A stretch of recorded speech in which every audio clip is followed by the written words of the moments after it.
नमो भगवते वासुदेवाय। ओम नमो भगवते वासुदेवाय। नामापिते च मधुरं मधुरं स्वरूपं कर्मापिते च मधुरं मधुरा स्मृतिश्च। बुद्धिं प्रबोधय प्रभो मधुबोधशक्तिं विद्यां प्रयच्छ परमां परिभावयामि। परमात्मा सच्चिदानंद घन विग्रह आनंद कंद आनंद निधि आनंद पारावार श्री कृष्ण भगवान कर चरणार बिंदरे अनंत कोटि प्रणाम पूर्वक उपस्थित समस्त गीता परिषदर भाई भौणी मानक मोर सादर हरिओम। आज आम सप्तदश अध्यायर एकादश श्लोक उपर आलोचना रखिवा। अफलाकांक्षीभिर्यज्ञो विधि दृष्टो जयुज्यते जष्टव्यमेवेति मनः समाधाय स सात्विकः।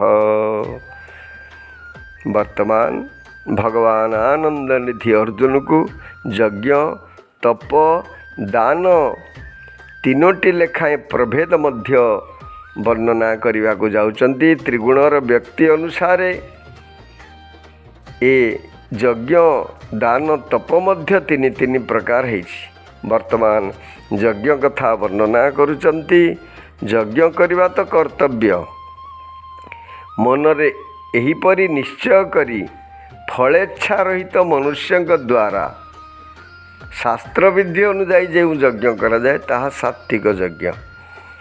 वर्तमान सात्विक यज्ञ क्या कहा जाए भगवान वर्णना करने को जाई कहउचंती जे प्रत्येक मनीष चिंतन करने दरकार। सात्विक मनीष एमती चिंता करि थाए जे मोते भगवत कृपारू मनीष शरीरटे मिली, तेणु मोर कर्तव्य ही मोर यज्ञ। मोर जो शास्त्र विहित कर्तव्य मते दिया जाइछि से कर्तव्य मु करवा उचित। आउ ये कर्तव्य कले जे कौन फल मिलिबो ए कथा नुह। ये शास्त्र विधि को अनुसरण पूर्वक फल इच्छा को त्याग करी कर्तव्य कर्म करि चले। उदाहरण स्वरूप आमर प्रत्येक गृहस्थी पंचयज्ञ करवा उचित, अर्थात सकाळे स्नान पूर्वक ब्रह्मयज्ञ बा ऋषियज्ञ करवा उचित। तो ऋषि मानकर ऋण आम उपरे अच्छी, तेणु से बहुत परिश्रम करी आम पाखे जो शास्त्र पहुँचाई ताकू आम अध्ययन करी आत्मज्ञान प्राप्त हेबा एटा मनुष्यर कर्तव्य। या यज्ञ भाव में ग्रहण कराई। तापर कहउचंती देवयज्ञ देवतांक प्रीत्यर्थे जो हवन करा जाए होम करा जाए। होम तो एबे करि पारुना, भल घी टिके मिलले गोटे दीपटे लगेवा, ये होची देवयज्ञ। तापर पितामातांक सेवा करिवा, जीवंत अवस्था रे सेमानकर सेवा शुश्रूषा करिवा एवं मृत्यु परे सेमानकु पिंडदान करिवा, ये होची पितृयज्ञ। ये एक यज्ञ भितर जाउचंती। तापरे आसुचंती भूत यज्ञ। बहुत प्राणी मनुष्य को आश्रय करी से माने बंची थांती। काऊ कुकुर इत्यादि बहुत जीव जलचर प्राणी इत्यादि एमाने मनुष्य उपरे निर्भर करी चली थांती। मनुष्य किछि खाद्य तांकु दवा उचित। याकू यज्ञ भितर भगवान रखिचंती। ये यज्ञ होचंती भूत यज्ञ। तापरे अतिथि यज्ञ। प्रत्येक दिन जड़े अतिथि की भोजन देई आमे खाइबा कर्तव्य। तेणु आगे आमर मुठी चाउल व्यवस्था थिला, अर्थात जेतेबेले रोषेई करिया को माँ माने नेबे मुठे चाउल गोटे हांडी रे रखी दउथिले एवं ताहा संक्रांति पूर्णिमा तिथि रे कौनसी ब्राह्मण किंबा अतिथि की ताकू दान कर दिया जाउथिला। एभली व्यवस्था ये सनातनी व्यवस्था श्रीमद् भगवत गीता रे श्री कृष्ण भगवान एभली आशा न रख कौनसी फल आशा न रखी एभली यज्ञ को जो माने शास्त्र विधि अनुसार पालन करी थांती सेमानकु सात्विक व्यक्ति कहा जाए। अर्थात सात्विक व्यक्ति एभली यज्ञ करने को इच्छा प्रकाश करिथाय। तो विधान को सी मानि थाए, विधान को मध्य सी अवहेला करि न थाए। जय जगन्नाथ स्वामी की जय। ओ भगवते वासुदेवाय। ओम नमो भगवते वासुदेवाय। आसंतु वर्तमान सप्तदश अध्याय द्वादश श्लोक उपरे आलोचना रखिवा। अभिसंधाय तु फलम दंभार्थमपि चैव यत् इज्यते भरत श्रेष्ठ तम यज्ञम विद्धि राजसम। वर्तमान राजसिक व्यक्तिर यज्ञ कथा भगवान कहउचंती। हे भरत श्रेष्ठ अर्जुन, जो यज्ञ फलेच्छापूर्वक अथवा दंभ सहकारे लोक देखाणिया किछि यज्ञ करा जाइथाय, तुमे ताहाकु राजस बोली जान। से राजसिक व्यक्ति एभली भावरे यज्ञ कार्य संपादन करिथाय। भगवान कहउचंती अभिसंधाय तु फलम। फल अर्थात इष्टर प्राप्ति आउ अनिष्टर निवृत्ति इच्छा जो यज्ञ करा जाए ताहाकु राजस यज्ञ कहा जाए।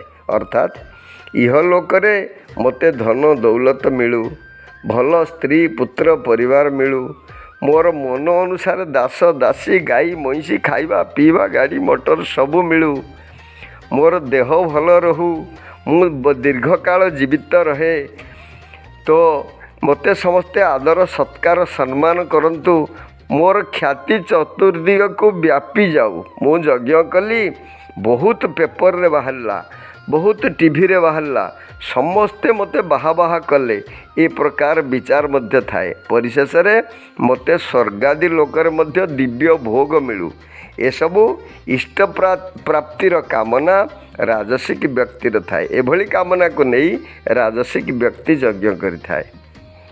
मोर शत्रु मध्य नष्ट हुअन्तु, संसार रे केबे मोर अपमान निंदा तिरस्कार इत्यादि न हेउ, केबे मो मनर प्रतिकूल परिस्थिति न आसु, ए सबु लोक अनिष्ट निवृत्तिर मध्य कामना करिथाए। तो दंभार्थमपि चैव यत्, भगवान कहउचंती लोके से एभली व्यक्ति चिंता करे मते सद्गुणी सदाचारी संयमी तपस्वी दानी धर्मात्मा जाज्ञिक बोली समस्ते भावन्तु। समस्त मन भितर या चिंता हो जे मु बड़ तपस्वी मु बड़ जाज्ञिक, यह द्वारा संसार मोर ख्याति विस्तार हो। एभली लोक देखाणिया आडंबर पाई जो यज्ञ करा जाए ताहाकु राजस यज्ञ कहा जाए। तापरे दंभ माने दंभ गर्व अहंकार सुप्त भाव ता भितर रही थाए। तेणु एभली यज्ञ को राजसिक यज्ञ बोली भगवान कहिचंती। एठारे भगवान विधिपद व्यवहार करी कहउचंती, हे अर्जुन, सांसारिक राग कामना ही जन्म मृत्युर कारण। तेणु ए विषय तुम्हें विशेष सावधान रहिबा उचित। तो जो यज्ञ केवल लोक देखाणिया आडंबर करा जाए, सेतिरे शास्त्र विधि को भ्रूक्षेप न थाए, शास्त्र विधि मध्य मानिबा को सी प्रस्तुत न थाए। जय जगन्नाथ स्वामी की जय।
भगवते वासुदेवाय।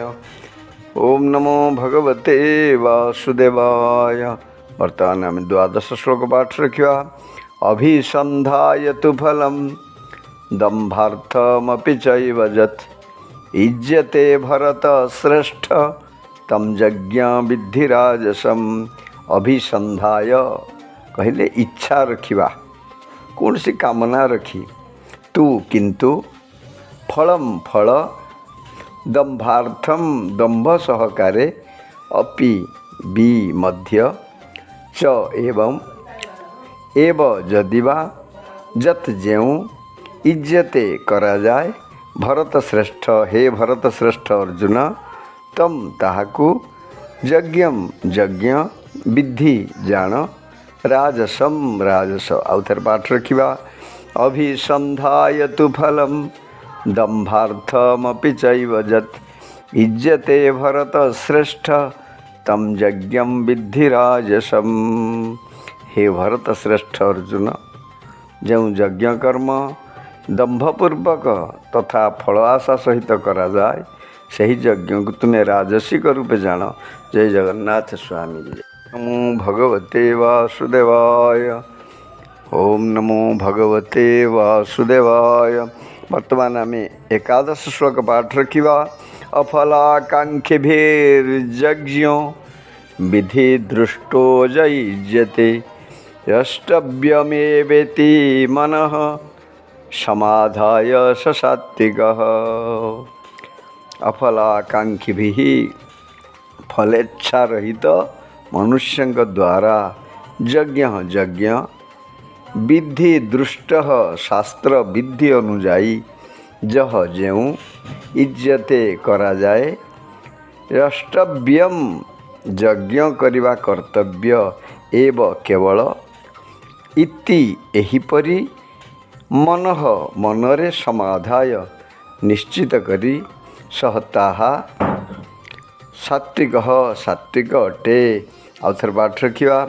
अफलाकांक्षिभिर्यज्ञो विधि दृष्टो युज्यते द्रष्टव्यमेवेति मनः समाधाय स सात्विकः। श्लोकार्थ है जो यज्ञ शास्त्र विधि रे अनुष्ठान करा जाई थाए तथा जहाको यह मोर कर्तव्य ये मनरे निश्चित करी अथवा मन समाधान पूर्वक फल आशा न रखुथिबा लोकंक द्वारा करा जाए सही यज्ञ सात्विक अटे।